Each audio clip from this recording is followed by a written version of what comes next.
ఓం శాంతి 25/12/2023 మధురమైన పిల్లలు, తండ్రి ప్రతి విషయంలోనూ కళ్యాణకారి.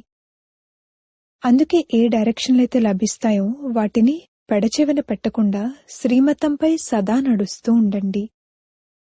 ప్రశ్న: నవవిధ భక్తి, తీవ్రమైన భక్తి మరియు తీవ్రమైన చదువు, ఈ రెండింటి ద్వారా ఏ ప్రాప్తులైతే లభిస్తాయో వాటిలో తేడా ఏమిటి?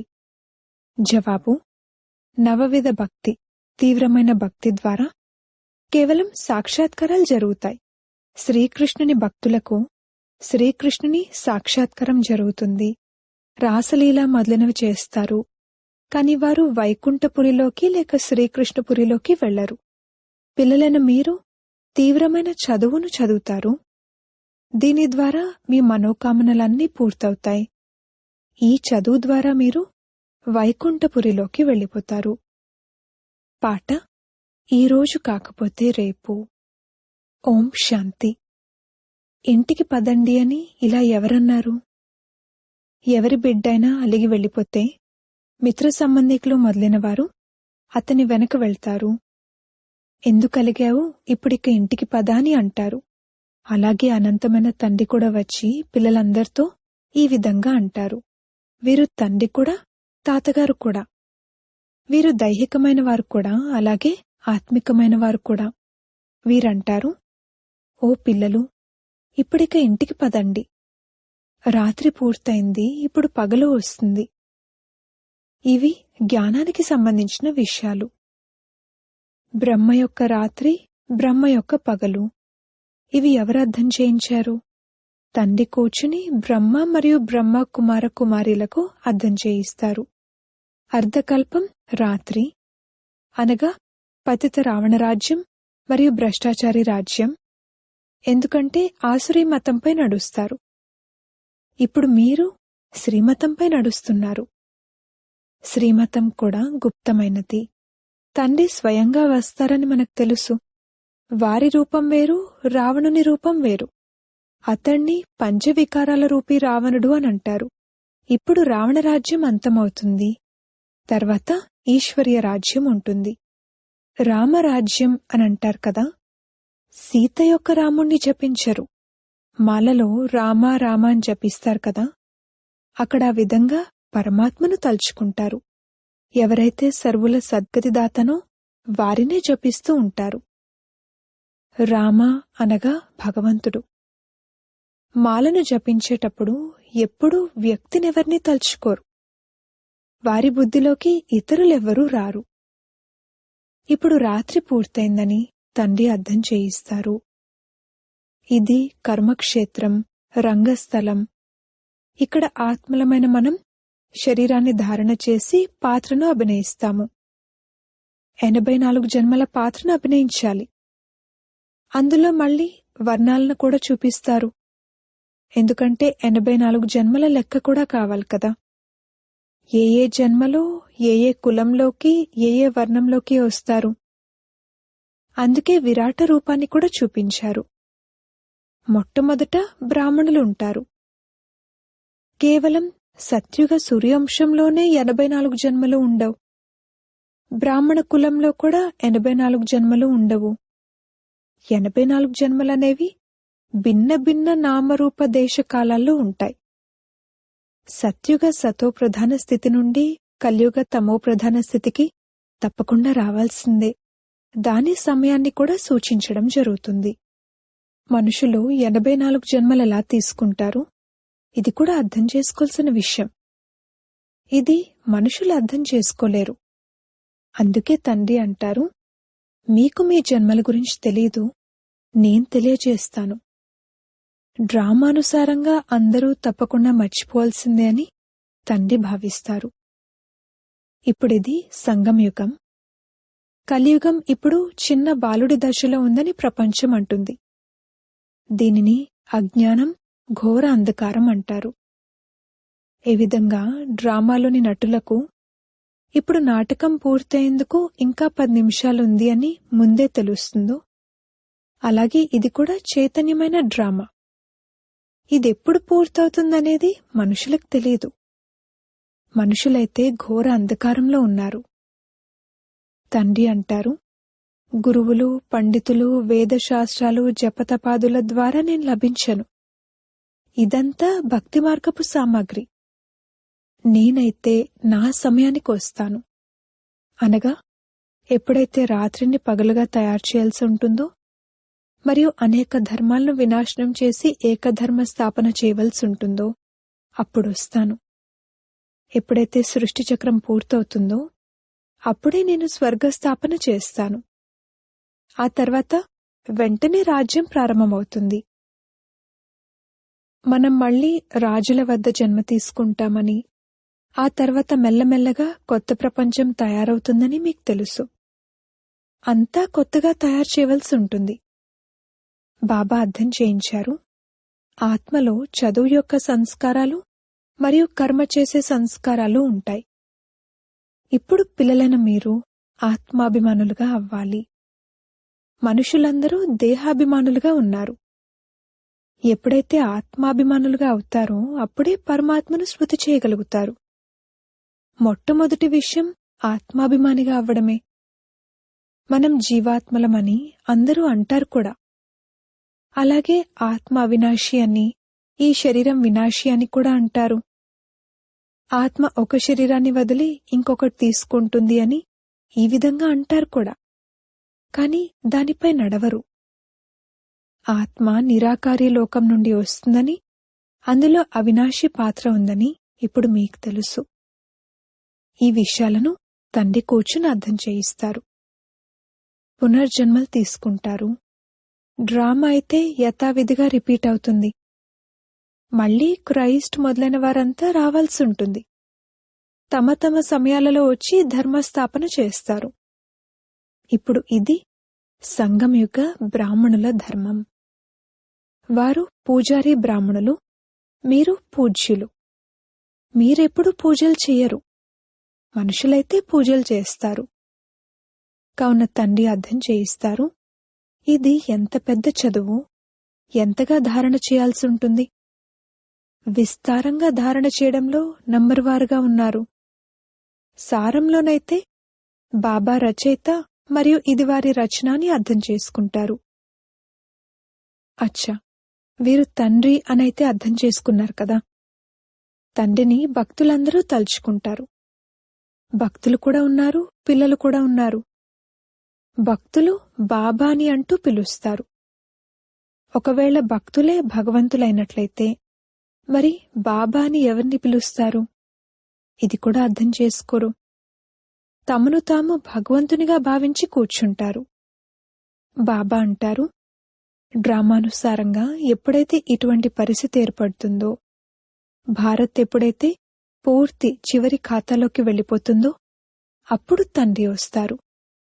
భారత్ ఎప్పుడైతే పాతబడుతుందో అప్పుడే మళ్లీ కొత్తదిగా అవుతుంది. కొత్త భారత్ ఉన్నప్పుడు ఇంకే ధర్మము ఉండేది కాదు. దానిని స్వర్గం అంటారు. ఇప్పుడిది పాత భారత్, దీనిని నరకం అంటారు. అక్కడ పూజ్యులుగా ఉండేవారు ఇప్పుడు పూజారులుగా ఉన్నారు. పూజ్యులు మరియు పూజారుల మధ్యన ఉన్న తేడానైతే తెలియజేశారు. ఆత్మైన మనమే పూజ్యులము, మళ్లీ ఆత్మైన మనమే పూజారులము. మనమే జ్ఞాని ఆత్మలము, మళ్లీ మనమే పూజారి ఆత్మలము.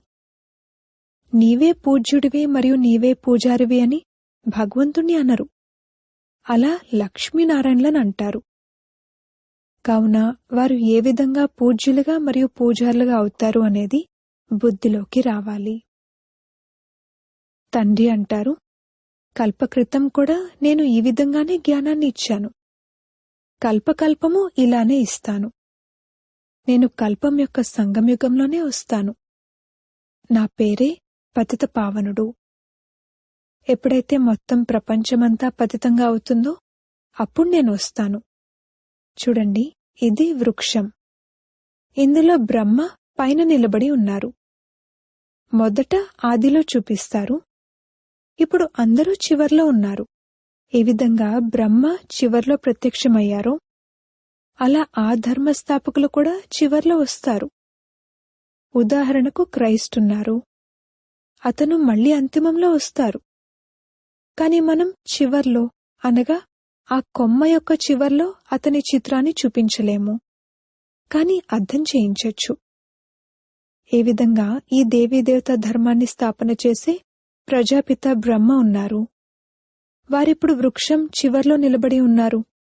క్రైస్ట్ కూడా క్రిస్టియన్ ధర్మానికి ప్రజాపితే కదా. ఏ విధంగా వీరు ప్రజాపిత బ్రహ్మను, అలాగే వారు ప్రజాపిత క్రైస్ట్, ప్రజాపిత బుద్ధుడు. వీరంతా ధర్మస్థాపన చేసేవారు. సన్యాసుల యొక్క శంకరాచార్యుణ్ణి కూడా తండ్రి అంటారు, వారు గురువు అంటారు. శంకరాచార్యులు మా గురువు అని అంటారు. కావున కొమ్మలో ఆదిలో ఎవరెవరైతే నిలబడి ఉన్నారో వారు మళ్లీ జన్మలు తీసుకుంటూ అంతిమంలో వస్తారు. ఇప్పుడందరూ తమో ప్రధాన స్థితిలో ఉన్నారు. వారు కూడా వచ్చి అర్థం చేసుకుంటారు. చివర్లో సలాం చేసేందుకు తప్పకుండా వస్తారు. వారికి కూడా అనంతమైన తండ్రిని స్మృతి చేయండి అని చెప్తారు. అనంతమైన తండ్రి అందరికీ చెప్తున్నారు, దేహ సహితంగా దేహపు సర్వ సంబంధాలను వదలండి. ఈ జ్ఞానం అన్ని ధర్మాల వారి కొరకు ఉంది. దైహిక ధర్మాలన్నింటినీ వదిలి స్వయాన్ని అశరీరిగా భావిస్తూ తండ్రిని స్మృతి చేయండి. ఎంతగా స్మృతి చేస్తారో, జ్ఞానాన్ని ధారణ చేస్తారో అంతటి ఉన్నత పదవిని పొందుతారు. కల్పపూర్వం ఎవరెంత జ్ఞానాన్ని తీసుకుని ఉంటారో మళ్లీ అంతే జ్ఞానాన్ని తప్పకుండా వచ్చి తీసుకుంటారు. మేము విశ్వరచయితైన తండ్రికి పిల్లలము. తండ్రి మమ్మల్ని విశ్వాధిపతులుగా తయారు చేస్తారు, రాజయోగాన్ని నేర్పిస్తున్నారు అని పిల్లలైన మీకు ఎంత నష ఉండాలి. ఇది ఎంత సహజమైన విషయము. కాని నడుస్తూ నడుస్తూ చిన్న విషయంలో సంశయం వచ్చేస్తుంది. దీనినే మాయా తుఫాను లేక పరీక్ష అంటారు. గృహస్థ వ్యవహారంలో ఉండాలి అని తండ్రి చెప్తారు. అందరి చేత ఇళ్ళు వాకిళ్లను వదిలింపజేస్తే అందరూ ఇక్కడ కూర్చుండిపోతారు. వ్యవహారంలో కూడా పాస్ అవ్వాలి. మళ్లీ సమయానికి సేవలో నిమగ్నమైపోతారు. ఎవరైతే వ్యాపార వ్యవహారాలను వదిలేశారో వారిని సేవలో పెడతారు. అప్పుడు కొందరు డిస్టర్బ్ అవుతారు. కొందరు శ్రీమతంలోనే కళ్యాణం ఉంది అని భావిస్తారు. శ్రీమతంపై తప్పకుండా నడవాల్సిందే. డైరెక్షన్ లభించిందంటే ఇక మళ్లీ దాన్ని పెడచెవిన పెట్టకూడదు. తండ్రి ప్రతి విషయంలోనూ కళ్యాణకారియే. మాయ చాలా చంచలమైనది. ఇలా ఉండడం కన్నా ఏదైనా వ్యాపారం మొదలైనవి చేసుకోవచ్చు కదా అని భావించేవారు ఎందరో ఉన్నారు. మరికొందరు వివాహం చేసుకోవాలని భావిస్తారు. బుద్ధి తిరుగుతూ ఉంటుంది, ఇక చదువును వదిలేస్తారు. కొందరైతే మేం తప్పకుండా శ్రీమతంపై నడుస్తాము అని తండ్రికి గ్యారంటీ ఇస్తారు. అది ఆసురీ మతం, ఇది ఈశ్వర్య మతం. ఆసురీ మతంపై నడవడం ద్వారా చాలా కఠినమైన శిక్షలను అనుభవిస్తారు. వారేమో పాపాలు ఎక్కువగా చేయకుండా ఉండేందుకని గరుడ పురాణంలో భయపెట్టే భయంకరమైన విషయాలను రాసేశారు. అయినా ఎవ్వరూ బాగుపడరు. ఈ విషయాలన్నింటినీ తండ్రి అర్థం చేయిస్తారు. మానవ మాతృలెవ్వరూ జ్ఞానసాగర్లు కాలేరు. జ్ఞానసాగరుడు నాలెడ్జ్ఫుల్ అయిన తండ్రి అర్థం చేయిస్తున్నారు. ఎవరైతే అర్థం చేసుకుంటారో వారు తిరిగి అర్థం చేయిస్తారు. ఇది సరైన విషయమే, మేం మళ్లీ వస్తాము అని అంటారు. కాని ప్రదర్శని నుండి బయటకు వెళ్లారంటే ఇక అంతే. ఎవరైనా 2-3 వెలువడినా మంచిదే. ప్రజలైతే ఎందరో తయారవుతూ ఉంటారు. వారసత్వాన్ని పొందేందుకు యోగ్యులుగా కష్టం మీద వెలువడతారు. రాజు రాణులకు 1-2 పిల్లలే ఉంటారు. వారిని రాజకులానికి చెందినవారు అంటారు. ప్రజలైతే ఎంతో మంది ఉంటారు. ప్రజలైతే వెంటనే తయారవుతారు. రాజులేమైనా అలా వెంటనే తయారవుతారా? 16,108 మంది త్రేత అంతిమం కల్లా తయారవుతారు. ప్రజలైతే కోట్ల లెక్కలో ఉంటారు. ఇది అర్థం చేసుకునేందుకు చాలా విశాల బుద్ధి కావాలి. మనం పారలౌకిక తండ్రి నుండి వారసత్వాన్ని తీసుకుంటున్నాం.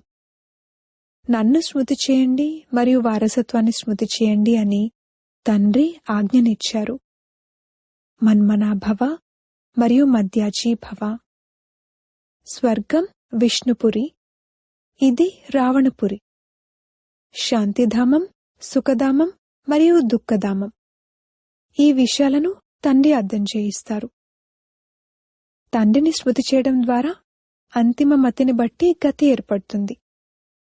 భక్తి మార్గంలో ఒకవేళ ఎవరైనా శ్రీకృష్ణుణ్ణి తలుచుకున్నా కాని శ్రీకృష్ణపురిలోకి వెళ్తారని కాదు.